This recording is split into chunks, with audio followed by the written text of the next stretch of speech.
with you. Welcome to all students in these classes. तो students class 12 के लिए जैसा हमने पहले आपको इनविटेशन, एडवर्टाइजमेंट, नोटिसेस आदि करा दिए हैं, अब हम आपको आज एक न्यू टॉपिक शुरू करने जा रहे हैं जो है लेटर। आपको पता है कि लेटर कितने इम्पोर्टेंट होते हैं। ये केवल 12th क्लास के ही नहीं बल्कि 10th क्लास में और भी पीछे की क्लासों में और आगे की क्लासों में ये आपके लिए बहुत ही नेसेसरी हैं। जैसे कि आपके आगे की जो लाइफ आएगी उसमें भी लेटर बहुत जरूरी हो जाते हैं। लेटर किसके लिए लिखना है, क्यों लिखना है, किस लिए लिखना है, ये सब जानने के लिए हमें लेटर को शुरू से ही पढ़ना होगा। तो स्टूडेंट्स चलिए स्टार्ट करते हैं लेटर राइटिंग। तो देखिए, सबसे पहले हमें ये जानना आवश्यक है कि ये जो लेटर है ये कितने प्रकार का होता है, ये इसका अर्थ क्या होता है, कितने प्रकार का होता है, किसको लिखा जाता है, किसके बारे में लिखा जाता है, ये सारी बातें आज हम यहाँ पे डिस्कस करेंगे। तो देखिए स्टूडेंट, सबसे पहले हमने लिखा लेटर। लेटर का अर्थ होता है पत्र। अब ये लेटर कितने प्रकार के होते हैं? ये लेटर 2 प्रकार के होते हैं। जैसे हमने लिखा there are 2 types of a letter. अब वो 2 जो टाइप हैं, 2 प्रकार हैं, वो कौन कौन से हैं? तो जैसे हमने लिखा, एक तो होता है फॉर्मल लेटर,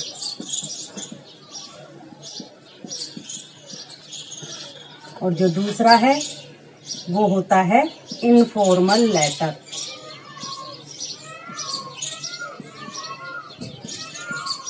अब इनका अर्थ भी पता होना जरूरी है।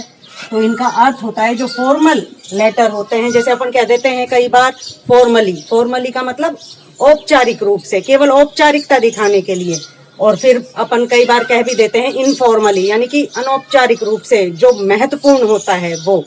तो देखिए स्टूडेंट्स, अब हम लेते हैं फॉर्मल। फॉर्मल का अर्थ होता है औपचारिक, औपचारिक पत्र, और इनफॉर्मल का मतलब होता है अनौपचारिक पत्र।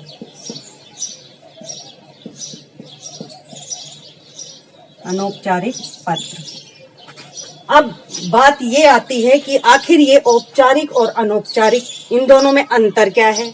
तो वो अंतर समझने के लिए हमें यह लिखना बहुत जरूरी है कि ये जो औपचारिक पत्र हैं ये किसके लिए लिखे जाते हैं, और जो अनौपचारिक पत्र हैं यानी इनफॉर्मल लेटर्स हैं वो किसके लिए लिखे जाते हैं।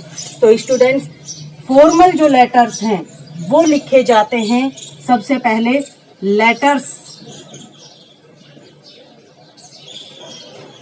To editor. दूसरे होते हैं लेटर्स टू बिजनेस, और तीसरे होते हैं लेटर्स टू ऑफिशियल, ऑफिस भी लिख सकते हैं हम इसको, और लेटर्स फॉर एप्लीकेशन। तो स्टूडेंट्स देखिए, इससे हमें ये पता चल रहा है कि ये जो लेटर्स हैं ये सभी हमारे ऑफिशियल लेटर के तौर पर लिखे जाते हैं। जैसे हमें किसी एडिटर को लिखना है, या बिजनेस यानी व्यावसायिक लेटर लिखना है, या ऑफिस या कार्यालय से संबंधित कोई वो लेटर लिखना है, एप्लीकेशन, या किसी को हमें प्रार्थना पत्र लिखना है। तो एडिटर का मतलब होता है संपादक। संपादक का मतलब होता है संपादक के लिए पत्र लिखना, यानी जो अखबार छापने का काम करते हैं वो होते हैं संपादक। बिजनेस व्यावसायिक पत्र, और ऑफिशियल यानी कि कार्यालय से संबंधित, और ये आप समझते ही हैं प्रार्थना पत्र। तो जो हमारे फॉर्मल लेटर हैं उनमें ये सारे लेटर आते हैं, और इनफॉर्मल जो लेटर होते हैं उनमें आते हैं letters to family. Letters to relatives, letters to friends. तो देखिए स्टूडेंट्स, ये लेटर्स जो हैं ये लिखे जाते हैं परिवार के लिए, यानी परिवार के किसी सदस्य को, या फिर रिलेटिव्स यानी कि किसी रिश्तेदार के लिए, या फिर फ्रेंड्स या दोस्तों के लिए। तो स्टूडेंट्स आपको एक बात बता देती हूँ कि 10th क्लास तक तो आपके ये दोनों ही प्रकार के लेटर्स आते हैं, यानी फॉर्मल भी और इनफॉर्मल भी।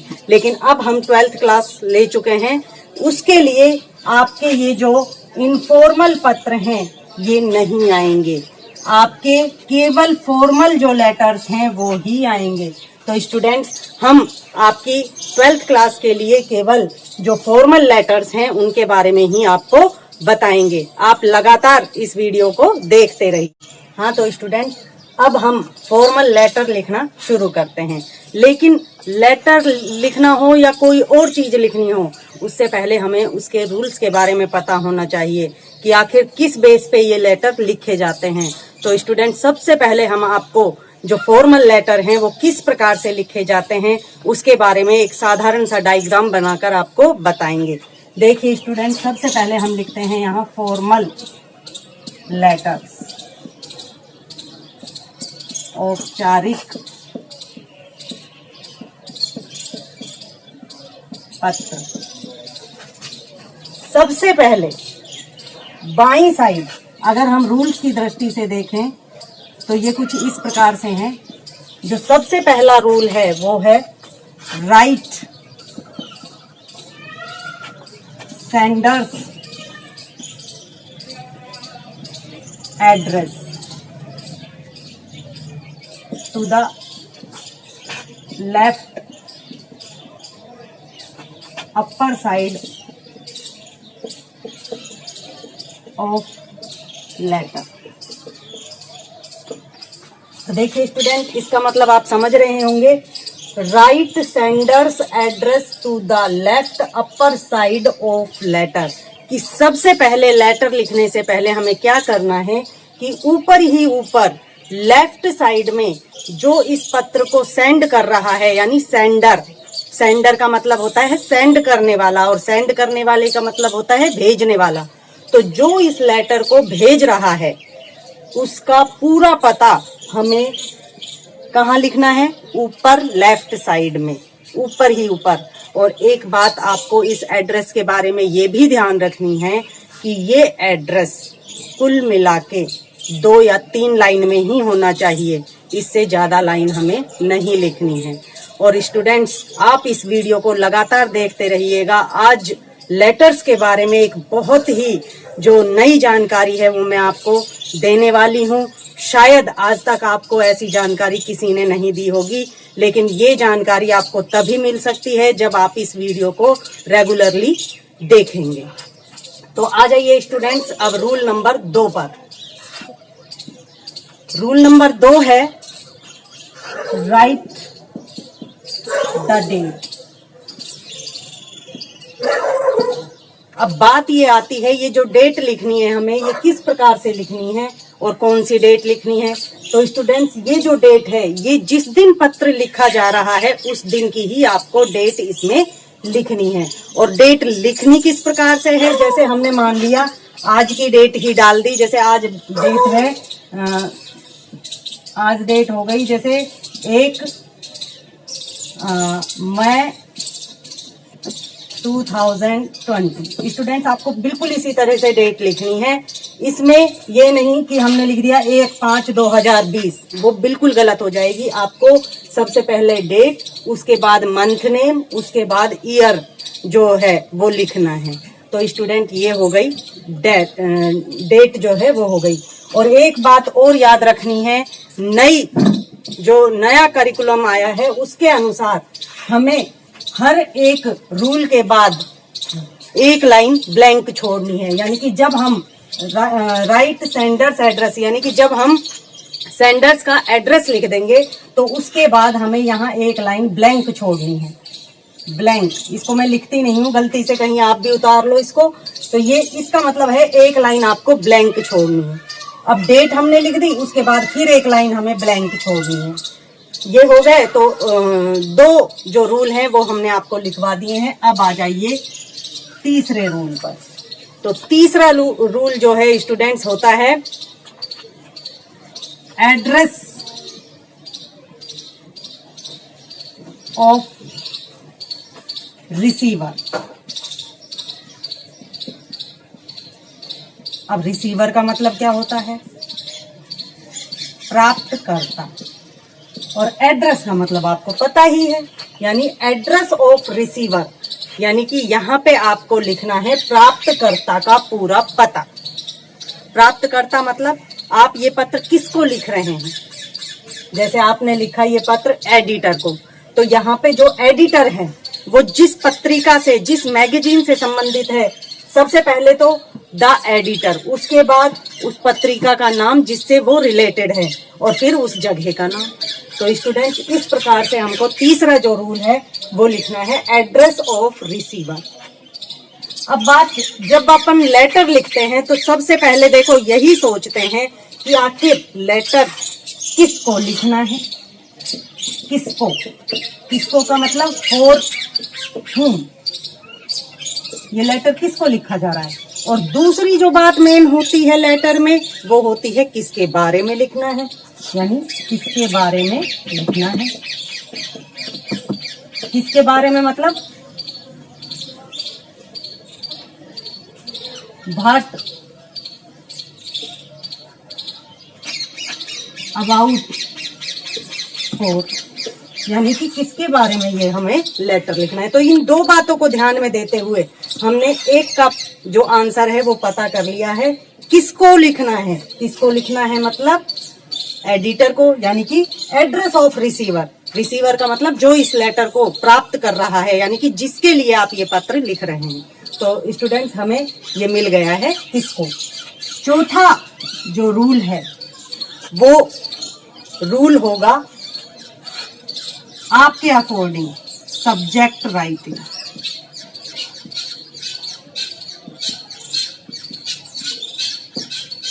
अब सब्जेक्ट राइटिंग का मतलब विषय, कि विषय लिखा जाता है। और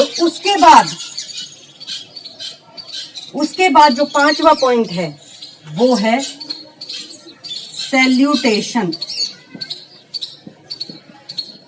सैल्यूटेशन का मतलब होता है संबोधन।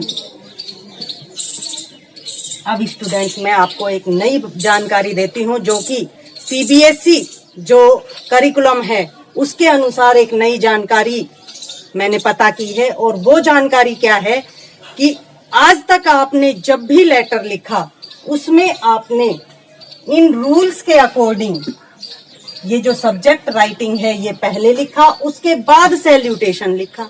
लेकिन स्टूडेंट्स अब इसका बिल्कुल अपोजिट हो जाएगा। अब चौथे नंबर पर तो सैल्यूटेशन आएगा और पांचवें नंबर पर सब्जेक्ट राइटिंग आएगा।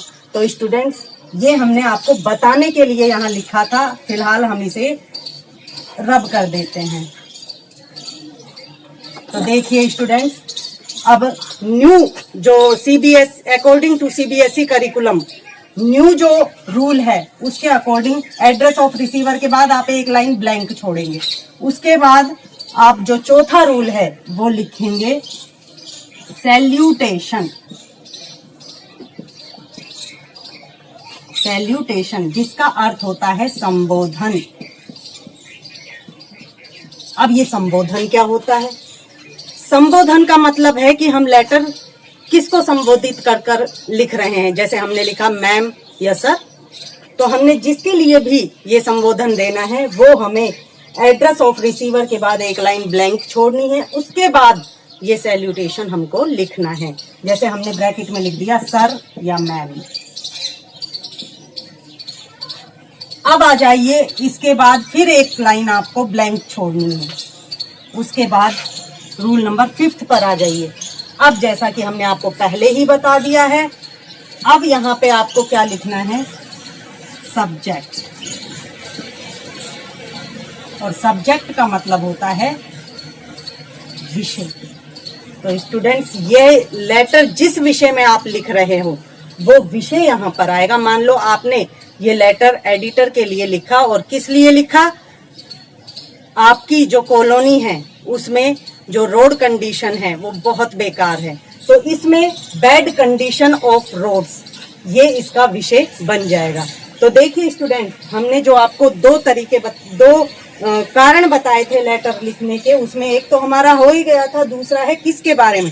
किसके बारे में मतलब हमें किसके बारे में का जो जवाब है वो इससे मिलेगा, विषय से। तो स्टूडेंट्स यहाँ पे हमें विषय लिखना है। अब आ जाइए रूल नंबर 6 पर। रूल नंबर 5 के बाद फिर एक ब्लैंक लाइन छोड़नी है आपको, और रूल नंबर 6 पर आ जाइए। अब हम यहाँ लिखेंगे communication.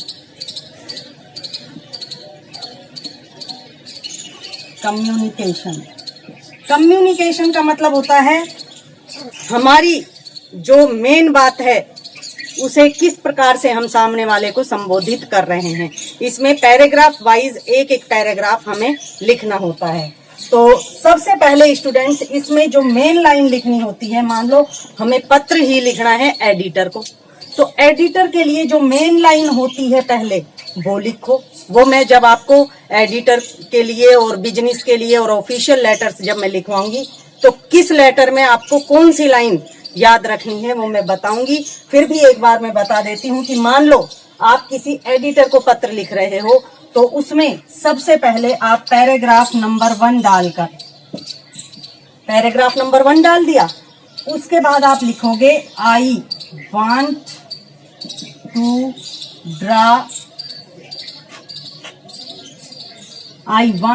Draw your kind attention. I want to draw your kind attention to the. अब हमें इसके बाद क्या करना है कि यहाँ पे जो हमने सब्जेक्ट लिखा था वो लिख देना है, सब्जेक्ट। तो स्टूडेंट्स, आपको ये लाइन बिल्कुल रट लेनी है, मतलब इसको येन केन प्रकरण आपको बिल्कुल तैयार कर लेना है इस लाइन को। इसके बाद जो आपका सब्जेक्ट दिया हुआ होगा वो सब्जेक्ट आपको यहाँ पे लिखना है। तो स्टूडेंट्स, हमारा जो एक पैराग्राफ है वो पूरा हो चुका है।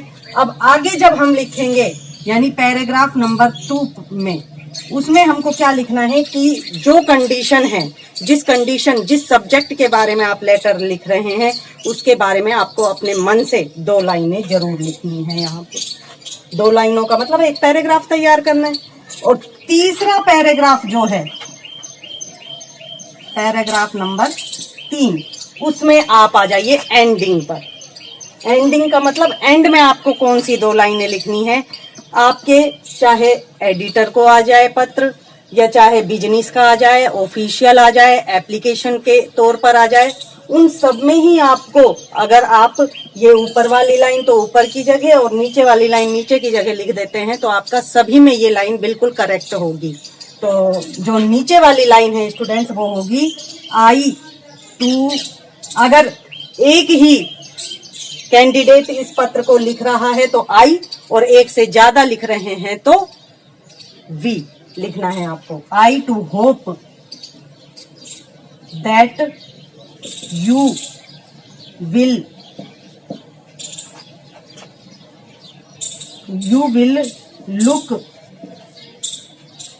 look immediately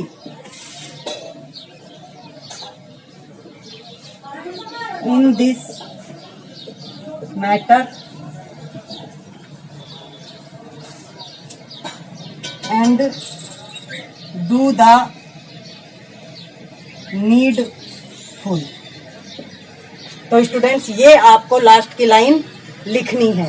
इसके बाद आपको बिल्कुल लास्ट में पहुंच जाना है। स्टूडेंट्स, मैं यहाँ लिख के बता रही हूँ आपको, ये 6 पॉइंट हमारे हो गए थे। अब आ जाइए 7वें पॉइंट पे। तो स्टूडेंट्स, 7वां जो पॉइंट है वो होगा हमारा थैंक। यहाँ थैंक यू भी लिख सकते हो, थैंक भी लिख सकते हो। और अगर ये पत्र आप एडिटर को या बिजनेस के लिए लिख रहे हो या ऑफिशियल लिख रहे हो तो यहाँ पर आप लिख सकते हो योवर्स फेथफुली,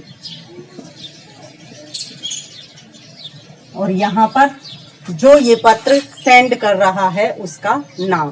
यानी सेंडर्स नेम। तो स्टूडेंट्स, ये हो गया हमारा पत्र का पूरा प्रोसेस। यहाँ पे हम इसको एंडिंग के नाम से